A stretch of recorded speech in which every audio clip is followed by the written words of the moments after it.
Yeah.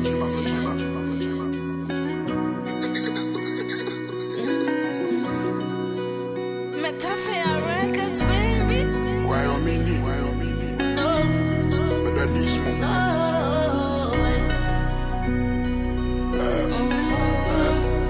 Pipiti pa mi gran yo. De pouti disi yo getan konen. Peuple la bagasan nou ekrimene. Nou bay sa ki bon son tout kote.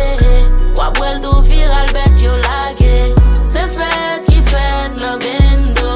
Tou il yo wel a niveau. Se tou kache me bet yo. Nou vi nak sa nou luke lo.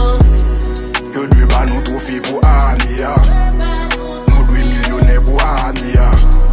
Nou dwe fe biti pou ane ya.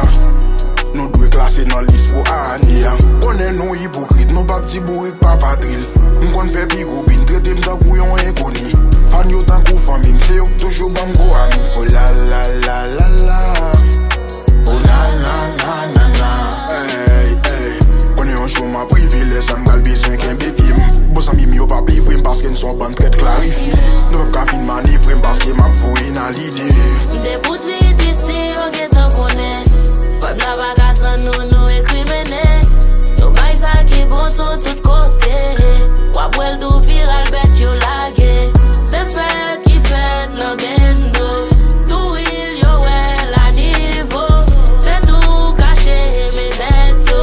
Nou vi nak sa nou luke lo. San comparaison, pam nan tou shy men. Fè kombinezon pou mte ka fly men. So vibe kap tande sou tande ak lot ki pa men. E chak tande sou ka wel nou diferens la lwen. Kite hipokrit yo jayi nan ignorans yo. Chak le yo fabim se god la ki pran defans yo. Kom mwen rile bourik lan dom la ki kout raso. Nou pa nan plas yo, et pa nan kad yo. Yo dwe ba nou trofe pou ane ya. Nou dwe milyonè pou ane ya. Nou dwe fe biti pou ane ya. Nou dwe klase nan lis pou ane ya. De pouti disi yo getan konen. Peuple la